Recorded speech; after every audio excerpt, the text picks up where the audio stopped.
एक अल्लाह वाले का कब्रिस्तान से गुजर हुआ। कब्रिस्तान से गुजरते हुए उस अल्लाह वाले ने देखा एक कब्र खोदने वाला कब्रिस्तान के अंदर कब्र खोद रहा है। ये जो आज मॉडर्निटी की बात करते हैं ना, सुन ले तवज्जो से। अमीरी गरीबी जिनके दिमागों में घर कर चुकी है, दौलत का नशा जिनको चढ़ा हुआ है, वो सुने तवज्जो के साथ। और वो औरतें भी सुने जिनका हर वक्त दिमाग और उनका ख्याल सिर्फ और सिर्फ दौलत, सिर्फ और सिर्फ मालदारी, सिर्फ सरमाया, सिर्फ उनके लिए जेवरात हो, उनके पास वो चीज हो जो किसी और के पास ना हो, उनके पास वो कपड़े हो जो किसी और के पास ना हो। वो गरीबों को कीमती कपड़े पहनकर दिखाती हैं और उनको चढ़ाती हैं और उनको एहसासे कमतरी में मुलव्विस करती हैं। वो सुने तवज्जो के साथ। अल्लाह वाले का कब्रिस्तान से गुजर हुआ, देखा एक कब्र खोदने वाला कब्र खोद रहा है, इधर कब्र खोद रहा है और साथ साथ अल्लाह अल्लाह की सदाएं बुलंद कर रहा है। अल्लाह अल्लाह की सदाएं बुलंद कर रहा है, अल्लाह का जिक्र भी कर रहा है। अल्लाह अकबर कबीरा। उसके करीब गए, जाकर देखा उसकी आंखों में आंसू भी हैं और अल्लाह का जिक्र भी कर रहा है। अल्लाह वाले ने जाकर उससे पूछा, तेरी आंखों में आंसू किस लिए हैं? अल्लाह का जिक्र करते हुए कब्रें तैयार कर रहा है, कब्रें खोद रहा है। कहने लगा, ए अल्लाह वाले, मेरे साथ एक अजीब वाकया हुआ। मैं बड़ा गुनाहगार था, शराबी था। मेरा काम है कब्रिस्तान में कब्रें खोदना। 1000 में लिया करता था एक कब्र की कीमत। मैं कब्र की कीमत लिया करता था और अपने उस पैसे से शराबें पिया करता था। मैं उस पैसे से जो है नशा किया करता था। लेकिन मेरी जिंदगी में एक दिन इनकलाब आ गया। एक दिन ऐसा इनकलाब आया, वो दिन मेरी जिंदगी को बदल गया। उस दिन ने मेरी जिंदगी को बदल कर रख दिया। अल्लाह अकबर कबीरा। उस अल्लाह वाले ने कहा था, बताओ क्या बात है? उसकी आंखें भीगी हुई हैं। कहने लगा, हुजूर, एक रोज मैंने 3 कब्रें तैयार की, 3 कब्रें मैंने खोदी, 3 कब्रें तैयार की। 1000 कीमत कब्र की। मैंने सोचा 3000 का आज मैंने काम कर लिया, कब्रें तैयार कर ली हैं। मैं जरा सा थक गया था, मैं थक कर जरा बैठ गया, सुस्ताने लगा, आराम करने लगा। वो कहने लगा, जब मैं बैठ गया, इधर मैं आराम कर रहा हूं, मैंने क्या देखा? आसमान से फरिश्तों की एक टोली इसी कब्रिस्तान में आई। चंद फरिश्ते आए, उन फरिश्तों का एक सरदार भी है। उन फरिश्तों का, उस टोली का, उस फरिश्तों के गिरोह का एक सरदार है। अल्लाह अकबर कबीरा। पहली कब्र के पास में वो खड़े हुए तो उस टोली के अंदर किसी फरिश्ते ने अपने सरदार से पूछा था, ए सरदार, ये बताओ इस कब्र के अंदर कौन दफन होने वाला है और उसके साथ में क्या सुलूक किया जाएगा? उसके साथ में क्या सुलूक करना है? जब इतना मालूम किया तो वो फरिश्तों का सरदार जो उस वक्त में टोली थी, उस टोली के फरिश्तों का सरदार कहने लगा, वो फरिश्ता कहने लगा, ए फरिश्तों सुनो, इस कब्र में जो दफन होगा वो कोई गुनाहगार नहीं बल्कि जन्नती दफन होगा। ये जन्नती की कब्र है।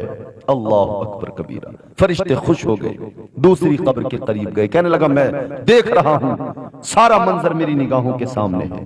दूसरी कब्र के करीब में जाकर फिर किसी फरिश्ते ने पूछा कि इस कब्र के अंदर जो दफन होगा उसके साथ में क्या सुलूक करना है? तो फिर जवाब दिया, ये जो कब्र है, इस कब्र में जो मुर्दा दफन होगा वो भी अल्लाह का प्यारा होगा, वो भी जन्नती होगा, जन्नती की कब्र है। लेकिन जब वो फरिश्ते तीसरी कब्र के पास आए, फिर किसी ने मालूम किया, फरिश्ते ने पूछा, ऐ सरदार, इस कब्र में जो दफन होगा ये बता दीजिए उसके साथ में क्या सुलूक करना है? वो फरिश्तों का सरदार कहने लगा, इस कब्र में जो दफन होगा उसके साथ में पहला सुलूक ये होगा कि कब्र को इतना तंग कर दिया जाए कि दोनों कब्र की दीवारों को मिला दिया जाए ताकि उसकी पसलियां इधर की इधर और इधर की इधर हो जाएं, पसलियों का चूरा चूरा हो जाए। अल्लाह अकबर।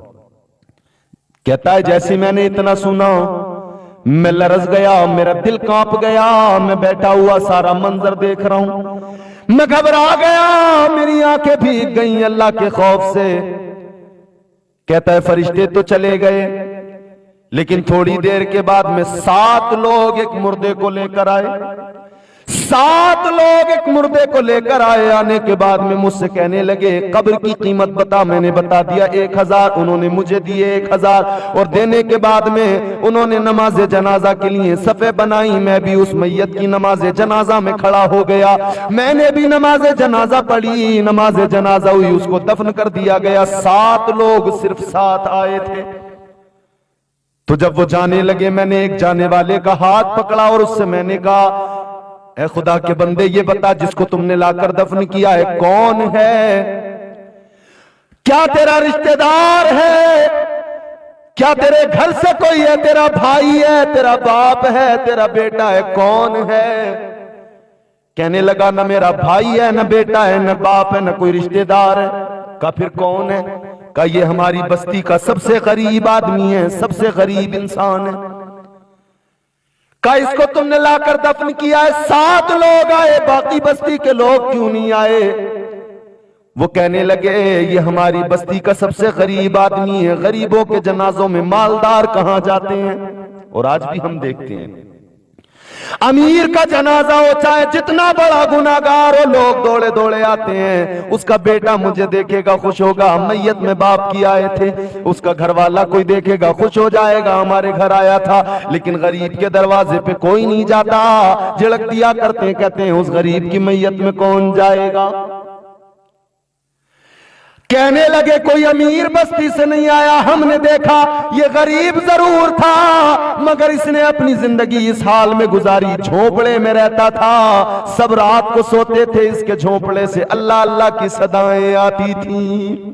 ये रात भर अल्लाह की इबादत किया करता था, जिक्र खुदा में मशगूल रहता था। अल्लाह अकबर कबीरा।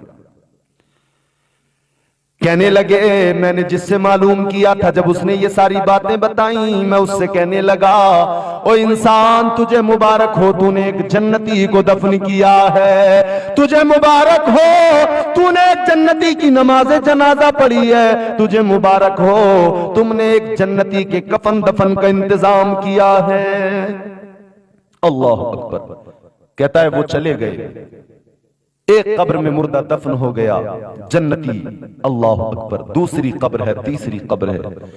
4 लोग फिर एक मैयत को लेकर आए, एक जनाजे को लेकर आए कब्रिस्तान में। आकर मुझसे कहने लगे कब्र की कीमत बता। मैंने बताई 1000।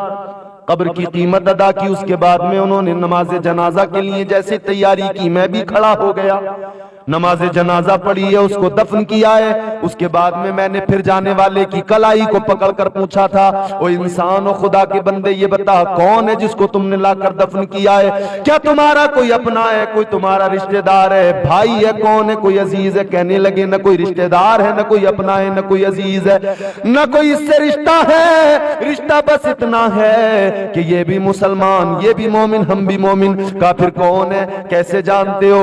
वो कहने लगे ये हमारी आबादी का रहने वाला नहीं, हमारी बस्ती का रहने वाला नहीं, ये मुसाफिर है, ये सफर के आलम में था, इसने खैमा लगाया हुआ था, सफर के आलम में खैमा लगाया।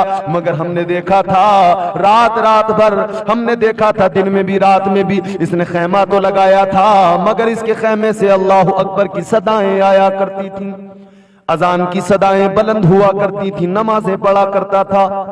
इसका इंतकाल हो गया, कोई नहीं आ रहा था, कोई मालदार करीब नहीं आ रहा था। हम 4 लोग आगे बढ़े, हमने कफन दफन का इंतजाम किया, लाकर हमने इसको दफन कर दिया है। वो कहने लगा, मैंने उससे कहा ओ इंसान तुझे मुबारक हो, तूने एक जन्नती को लाकर दफन किया है, तुम चारों ने एक जन्नती के कफन दफन का इंतजाम किया है और तुम्हारे साथ मैंने भी जन्नती की नमाज जनाजा पढ़ी। अल्लाह अकबर। एक कब्र बाकी रह गई। कहने लगा थोड़ी देर के बाद में एक बड़ा हुजूम आया, एक मैयत को लेकर हजारों लोग आए, एक बड़ा हुजूम आया, कब्रिस्तान में जगह बाकी न रही। आकर मुझसे कहने लगे ओ कब्र खोदने वाले, इस कब्र की कीमत बता। मैंने बताया 1000। मेरे मुंह पर उन्होंने 1000 मारे और कहने लगे दूर हट जा, दूर हो जा। मैं सारा मंजर देख रहा हूं, उन्होंने नमाज जनाजा भी पढ़ी, उसके बाद में उस मैयत को कब्र में उतार दिया, मिट्टी भी डाल दी। अब वो जब जाने लगे तो मैंने फिर किसी एक को पकड़ा, उससे पूछा, ए इंसान ये बता, खुदा के बंदे ये बता, ये मरने वाला कौन है जिसके जनाजे में हजारों की तादाद में लोग आए हैं? ये मरने वाला आखिर कौन है? इंसानों का हुजूम इसे यहाँ कब्र में दफनाने आया है। अल्लाह अकबर कबीरा। वो कहने लगा, तू नहीं जानता, ये इस बस्ती के सबसे अमीर आदमी की बीवी है। इस बस्ती के सबसे अमीर आदमी की बीवी को लाकर दफन किया गया है। सबसे मालदार की बीवी है, इसलिए ये सारे लोग आए हैं, इसलिए ये सारा हुजूम है। दूर दूर से लोग जमा होकर आए कि फलां मालदार की बीवी को दफन करना है। अल्लाह अकबर। उसकी आंखों में आंसू आ गए, कहने लगा, मेरी आंखें भीग गई। मैंने कहा कि मेरे भाई, जिसको लाकर तुम लोगों ने अभी दफन किया है, मैंने सारा मंजर देखा है। फरिश्ते आए थे और उन्होंने कहा था, इस कब्र में जो दफन होगा वो बड़ा गुनहगार, अल्लाह का नापसंदीदा, उसके साथ सलूक ये होगा कि उसकी कब्र को मिला दिया जाएगा। दोनों दीवारें कब्र की मिला दी जाएंगी। कहने लगा, मैंने उससे मालूम किया, ओ खुदा के बंदे, बस इतना बता दे, इसका अमल क्या था जिसकी वजह से इसको ये अजाब दिया जाएगा। वो कहने लगा, भाई तू पूछता है तो चल जरा एक तरफ आ जा, मैं तुझे अलग में बताए देता हूं। ये है तो बड़े मालदार की बीवी, मगर इसका सबसे बुरा अमल ये था, ये गरीबों को झिड़कियां दिया करती थी, ये गरीबों को धुतकारा करती थी, उन्हें झिड़कियां दिया करती थी। इसके दरवाजे पे अगर कोई गरीब आ गया, महल्ले की गरीब औरतें महफिल सजा के आती थी, हमारे घर में महफिलें चली आना, ये उन्हें मारा करती थी तमाचे, कहती थी तुम गरीबों के यहाँ मैं आऊंगी, तुम्हारे यहाँ वहां गंदी जगह पर मैं आकर बैठूंगी, मेरा स्टेटस नहीं है। ये स्टेटस की बातें करती थी। आज भी स्टेटस की बातें होती हैं, नहीं हमारा ये स्टेटस नहीं है। का ये गरीबों पर जुल्म किया करती थी। अगर किसी ने बाजार में हाथ फैला दिया, इसके आगे रास्ते में हाथ फैला दिया, अगर किसी ने सवाल कर लिया, अगर किसी ने इसके आगे हाथ फैलाया, तुम बड़े अमीर हो मदद कर दो, ये उसको तमाचे मारती थी, उसको झिड़कियां दिया करती थी, कहती थी तुम्हारी औकात क्या है जो मेरे सामने तुमने हाथ फैला दिया, मैं तुम जैसों के गंदे हाथों में अपने हाथ से कुछ रखूंगी, तुमने सोच कैसे लिया। गरीबों को झिड़कियां देती थी। कहने लगा, कीमती कपड़े पहनकर गरीबों को दिखाया करती थी, इतराती थी, वो गरीब आंसू बहाया करते थे। कीमती चप्पल पहनकर, कीमती जेवरात पहनकर उनकी नुमाइश किया करती थी, बेपर्दा रहा करती थी, बाजारों में घूमा करती थी। अल्लाह अकबर कबीरा। वो कब्र खोदने वाला आदमी, वो कब्रें तैयार करने वाला आदमी, जब उसने इतना सुना तो ज़ारो कतार रोया। अल्लाह वाले से कहने लगा, सुनो, वो दिन है और आज का दिन है, मेरी जिंदगी बदल गई। उस दिन से मैंने शराब पीना छोड़ दिया, नशा करना छोड़ दिया, दिल में अल्लाह का खौफ पैदा हो गया और उस दिन से मैं अल्लाह में लग गया, अल्लाह का जिक्र करने लगा। हर वक्त उसके खौफ से आंसू बहाता हूं, हर वक्त रोता हूं, मेरे बड़े गुनाह हैं, हर वक्त तौबा करता हूं कि मेरा रब मुझे मुआफ कर दे, परवरदिगार मेरी खताओं को बख्श दे। अल्लाह अकबर कबीरा। मेरे अजीजों, अब जरा तवज्जो करो, वो औरत जो गरीबों को झिड़कियां देती थी, वो औरत जो स्टेटस की बातें करती थी, वो औरत जो बेपर्दा घूमा करती थी, उसका हश्र क्या है कि फरिश्तों ने पहले ही बता दिया, इसकी कब्र की दीवारों को मिला दिया जाएगा। ऐ मेरी माओ बहनों, गौर करो और अपनी तर्ज जिंदगानी को बदलो, अपनी तर्ज जिंदगानी को, अपनी रविश को बदलो। खुदा की कसम, तुम अपने आप को बदलोगी, इनकलाब आ जाएगा। एक औरत बदल जाए पूरा घर बदल जाता है, एक औरत बदल जाए तो पूरे घर के अंदर इनकलाब आ जाता है। इसीलिए घरों के माहौल पर तवज्जो करने की जरूरत है।